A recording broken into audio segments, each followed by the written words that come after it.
Sa simula ng 2023 MPBL Playoffs, ang Pampanga Giant Lanterns ang magiging isa sa pinakamabigat na kalaban ng mga koponan, lalo na at may players sila tulad nila Encho Serrano, Justin Baltazar at ngayon ang Spider-Man na si Arwind Santos.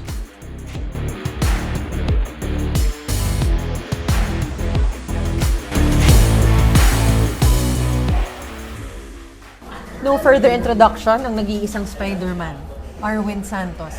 Arwind, pag-usapan natin yung big move mo. Yeah. Gaano kahalaga na ikaw ngayon ay parte ng isang team, na heritage mo talaga, kung saan ka lumaki, kung saan ka pinanganak. Tell me more about it. Siyempre, unang-unang nagpapasalamat ako kay Lord dahil binigyan niya ako ng pagkakataon na makapaglingkod sa aking tatay-tatayan. Pagkatapos ng lahat ng ginawa niya sa akin, mula nung nag-uumpisa pa lang ako na talagang magkabatay ng tatay ko, hinatid ako sa kanya.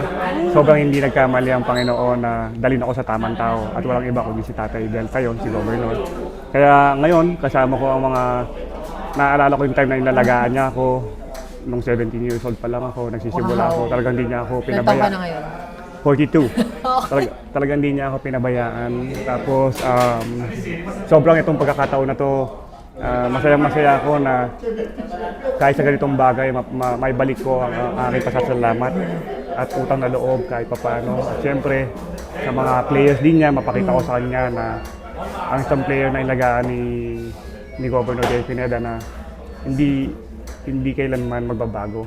Na mananatiling nakasayad sa paang kanyang sa lupa. Yan. Kaya Napakaganda nun, Arwind. Ang tanong ko naman, bukod sa paglalaro mo dito, syempre magdadala ka ng experience. Tuturuan mo itong mga nakababata mo, kapatid. Ano yung isang bagay na gusto mong maalala nila at hindi nila makalimutan hanggang kung saan man sila mapunta sa careers nila? isang bagay, siyempre yung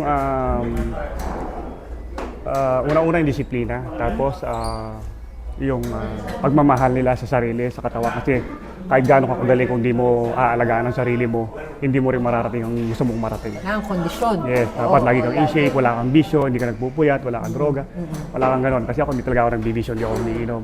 So isa yun sa naging punang ko kasi naniniwala ako kahit gaano ka kagaling. Kung wala kang disiplina sa katawan mo, walang useless yun. Oo. Okay, ito naman Arwind huli. Bukod sa team, bukod kay Gov Delta, nandiyan ang mga Kapampangan na tuluyang sumusuporta sa'yo. Ano gusto mo sabihin sa kanila? Gusto kong sabihin sa aking mga kabalin, kaluguran na kayong babatak sa sagad ng Kaporak. At ito na po, nandito po ako, masaya-masaya po ako. Nagbalik tanaw po ako ngayon kung saan po ako nanggaling dito. Andyan po ang mga pinanggalingan ko. Babanggitin ko lang po sa may Paralaya, Santo Tomas, San Matias, San Nicolas, Moras de la Paz, El Gomez. Marami akong kababata dyan. Dito sa Tom Fernando, at dito sa Lubao, Pampanga.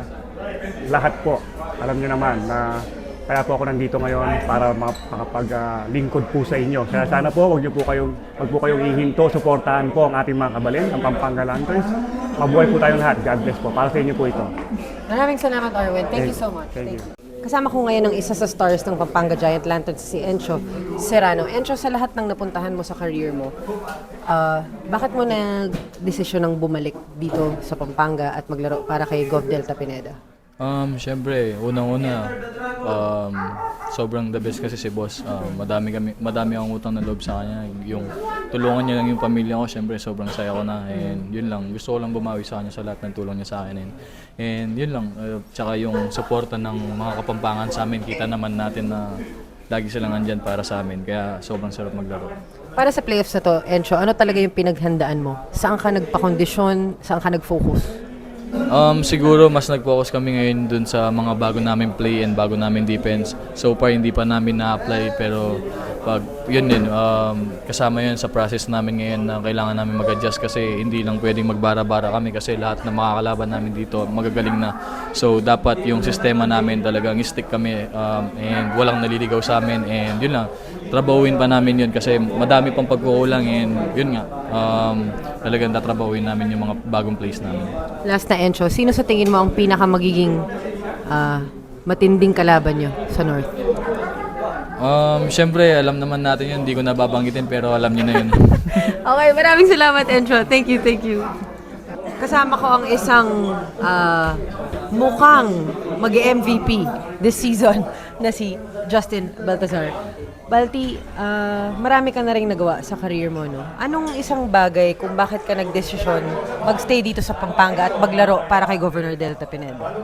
Una nga yung utang na loob ko kay Gov kasi kahit saan niya ako dalhin mula high school hanggang college. So andun pa rin siya nakasuporta, hindi lang sa career ko, kundi sa family ko. Kung sino man na nangangailangan, yun lang, tinutulungan niya talaga. So, Hanggang sa Lasal, nandun pa rin siya sa likod mo. sa Lasal. Kahit saan man ako mapunta, kasi katapos nitong MPBL, next year naman, iba naman yung plano namin ni Gov. Okay. Balti, dito sa playoffs na to, nagpalakas talaga lahat ng contenders para sa'yo. No? Ikaw talaga yung naging focal point ng karamihan ng teams. Sa tingin mo, kagaya ngayon, nakalaban nyo yung Marikina, talagang binigyan kayo ng magandang challenge. Hindi magiging madali itong playoffs na to. Siyempre itong playoffs, iba na yung labanan nung una tsaka ngayong playoffs. So kailangan, hindi kami nagpipetix-petix dito, kailangan namin, katulad kaninang game, marami kaming mistake, pagkakamali, so kailangan namin itama yun sa susunod na game namin. Ano masasabi mo tungkol sa Maharlika Pilipinas Basketball League na tumutulong talaga sa mga players na mag-develop? Siyempre, una-una, malaking tulong ang MPBL kasi kung hindi ka man makuha sa ibang school, ibang liga, dito makapaglaro ka. So malaking tulong talaga yung PBL. Maraming salamat, Justin Baltazar. Thank you. I am with the man in charge of developing Kapampangan basketball players, Governor Delta Pineda. Gov Coach, gusto ko lang maintindihan at malaman etong pag-develop nyo ng players galing dito sa Pampanga. Ano po yung naging vision nyo nung umpisa at kamusta na kayo ngayon at eto napakaganda na ng mga nangyayari? Yung sa una naman to na sinimulan namin pa way back na pa ako, I think high school, college. Nung tatay ko nag-handle ng mga ganyang kabataan. Alos interbarangay lang that time. So umabot doon sa point na nag-mayor ako na i-try namin mag-develop ng mga high school student. Yun na, tumuloy hanggang meron na kami mga produkto na kinukuha ng mga intercollegiate. So nakita ko rin na ang Kapampangan, dami matatangkad, dami mahilig sa basketball talaga. Kailangan lang namin ng inject ng basic basketball, proper training. So yun, nung nagsimula na kinukuha na kami ng mga players, tinuloy-tuloy ko na yung programa. Hanggang ngayon, so makikita mo, ang dami ng Kapampangan na... Yes. Actually, Everywhere. That time, inggit na inggit kami sa Cebu that time.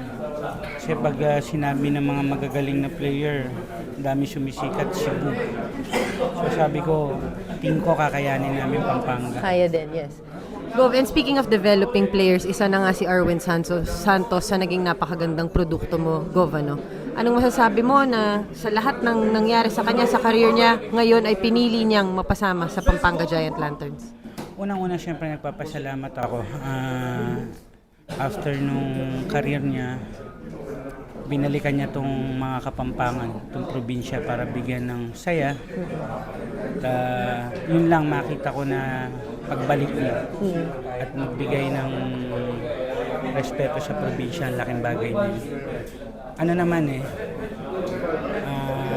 kung titignan mo tong time na to, sabi ko nga, dapat hindi na ako nag-a-adjust ng mga players, pero tawag ng tawag ng mga Kapampangan. Ang daming nag-aabang, ang daming So God blessing na gusto niyang bumalik para bigay sa Right time. saya. Right, Kanyang pagbabalik.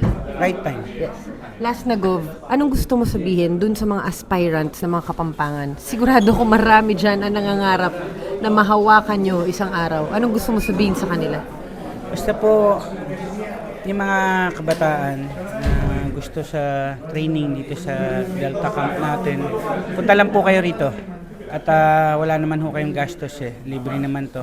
At ipagkain ninyo, school ninyo, sagot naman ho namin. So kung gusto nyo pong matuto, kung talagang hilig nyo basketball and pag-aaral, punta ho kayo dito. At hanggat nandito po ako, tuloy-tuloy pa rin ang pagtulong ko sa mga kabataan. Napakaganda. At maraming salamat po, Gov, sa lahat ng ginagawa nyo para sa ating mga manlalarong Pilipino. Governor Delta Pineda.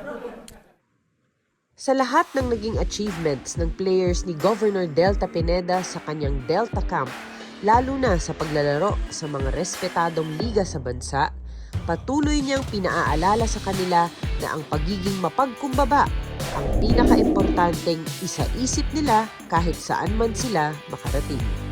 This is Mika Abesames, and don't forget to play it right.